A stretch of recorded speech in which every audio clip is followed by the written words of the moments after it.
Assalamualaikum warahmatullahi wabarakatuh. Anak-anak sekalian, dimanapun kalian berada, Alhamdulillah kita bisa bertemu kembali dalam pembelajaran daring di pertemuan yang kelima ini. Dalam mata pelajaran masih agribisnis tanaman pangan dan hortikultura, tepatnya agribisnis tanaman pangan di kelas 11. Baiklah, saya akan memulai materi ini. Sebelumnya marilah kita awali dengan membaca doa bersama-sama. Bismillah. Alhamdulillah.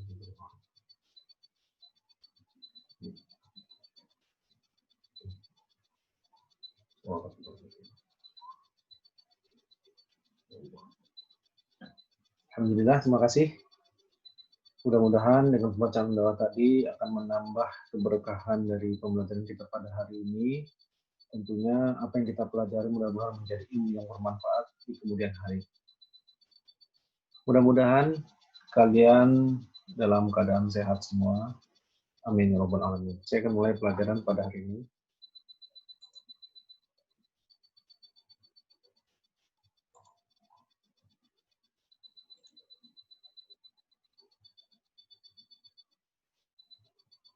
Nah, sudah tampil. Sebagaimana materi yang sudah saya bagikan dalam bentuk PDF di WA group kalian, silakan kalian bisa sambil membaca. Saya akan memberikan penjelasan-penjelasan singkat berbentuk video pembelajaran pada kesempatan ini. Kegiatan pembelajaran pada hari ini yaitu pembelajaran 3 yang berjudul menyiapkan benih kacang tanah.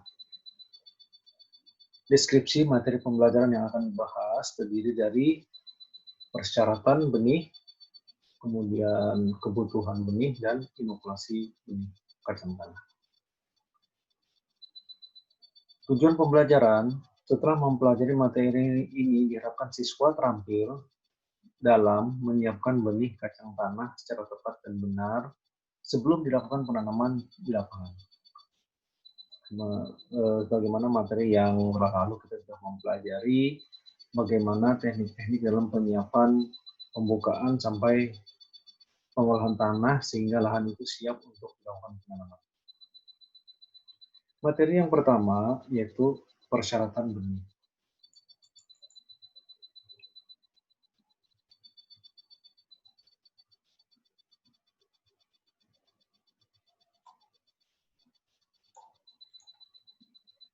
Benih kacang tanah berasal dari perbanyakan generatif. Artinya, perbanyakan generatif ini berarti perbanyakan yang dilakukan dengan proses bertemunya serbuk sari dan putik sehingga terjadi pembuahan sehingga terbentuklah biji. Jadi benih yang ditanam adalah benih dalam bentuk biji. Benih kacang tanah dapat diperoleh dari balai benih atau penangkar benih. Dapat juga diperoleh secara online. Sekarang kita sudah lazim dengan hal-hal online. Silahkan kalian coba browsing di website, di Bukalapak, di HP kalian masing-masing. Benih kacang tanah itu banyak disimpan dalam bentuk kolong. Nah, di sini saya akan memberikan contoh dari benih.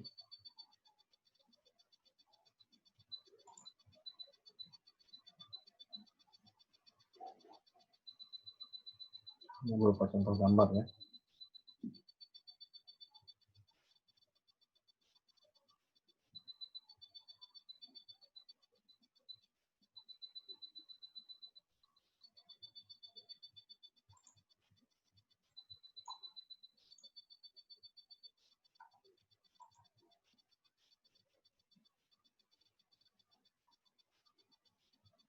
Oh, cukup lama.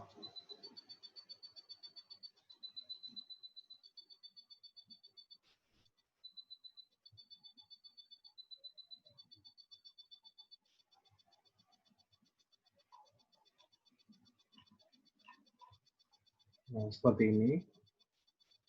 Tampilan benihnya berupa kolong. Nah, biasa yang kita amati dalam keseharian. Saya kembali ke materi. Nah, adapun syarat benih kacang tanah yang berkualitas. Ini berlaku untuk benih-benih secara umum ya. Yang pertama, berasal dari tanaman yang baru dan varietas unggul. Silakan kalau kalian mau browsing varietas unggul itu seperti apa. Tentunya varietas unggul ini dihasilkan oleh balai-balai penelitian yang ada di bawah Kementerian Pertanian. Sebagai contoh, masih di slide yang tadi. Nah, ini contohnya bibit benih kacang tanah Garuda hibrida kualitas super dengan kulit. Nah, ini dengan kulit ya.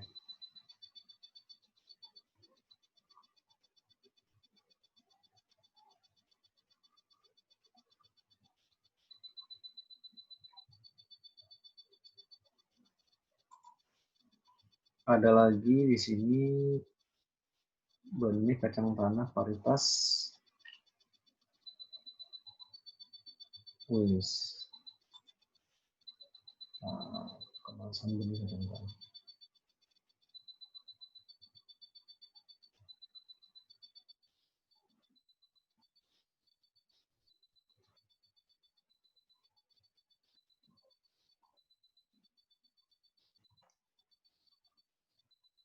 Agak lambat nih.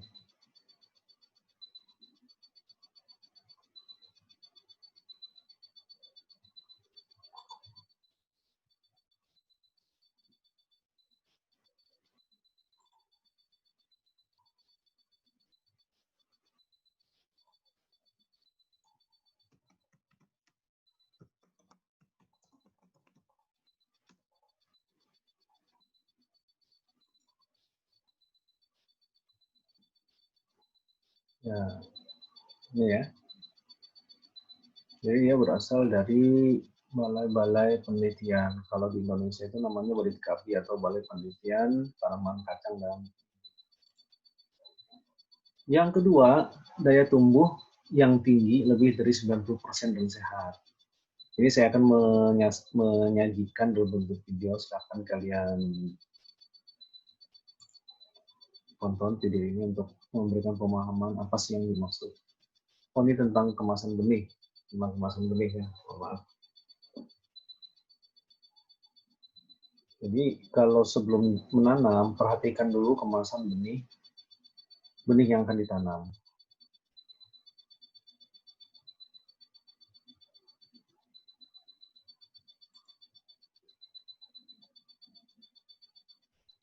Jadi sebelum kalian praktek atau sebelum kalian menanam dimanapun nanti, jangan tanaman ya, lihat dulu benih yang akan ditanam tadi dari kemasannya.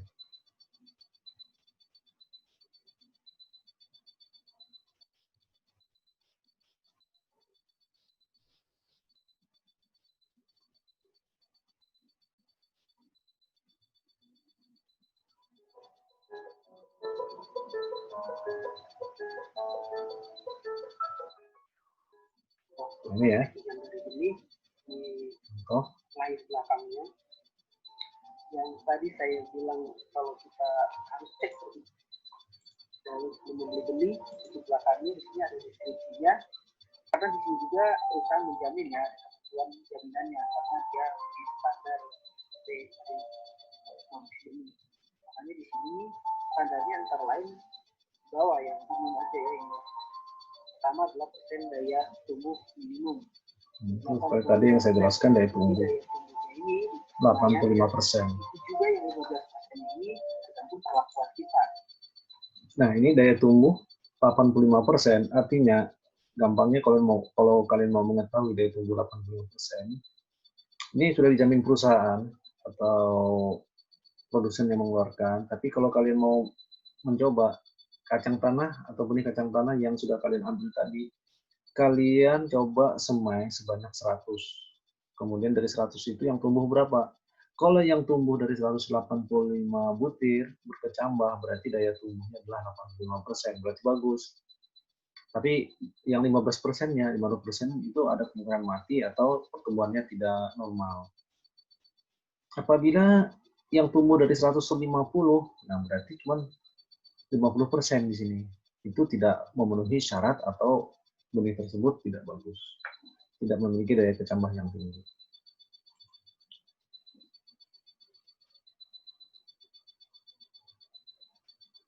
makanya apa saya tadi katakan tidak akan 100% seperti karena nanti berpengaruh juga faktor alam, perlakuan dari petani itu. Oke. Kemudian tadi berikutnya, syarat berikutnya kemurnian 98%. Kemudian ini paling gampang, gambarannya adalah kalau kalian melihat benih atau memegang benih, di situ tidak boleh ada benih-benih yang lain. Tidak boleh ada kotoran-kotoran yang lain. Seperti misalkan di situ mungkin ada batu dalam kemasan benih, atau ada tanah, pasir, dan sebagainya. Atau ada misalkan kacang tanah tercampur dengan benih padi, tercampur dengan benih kedelai, itu tidak dibolehkan. Di sini sebagai contohnya 98%, artinya dalam kemasan ini mengandung 98% murni, 2%-nya dimungkinkan masih tercampur dengan kotoran benih, tercampur dengan hal-hal yang lain ya. Jadi cukup untuk penjelasan daya kecambah dan kemurnian ini. Saya kembali ke PDF yang sudah saya bagikan. Syarat yang ketiga, kulit benih itu harus mengkilat, tidak keriput dan tidak cacat. Nah, ini kalian lihat lagi. Nah, ini harus mengkilat ya. Kulitnya harus mengkilat. Ini polong, ketika dibuka, kulitnya harus mengkilat. Kemudian tidak cacat. Dia harus sempurna seperti ini, tidak boleh belah. Tidak boleh busuk dan sebagainya. Tidak boleh keriput. Kalau ada yang keriput, dibuang saja, karena itu tidak memenuhi syarat untuk ditanam. Yang keempat, murni sudah saya jelaskan tadi. Nah, ini untuk materi pertama, untuk persyaratan benih. Saya akan melanjutkan ke materi yang kedua, dari 3 materi yang akan kita pelajari.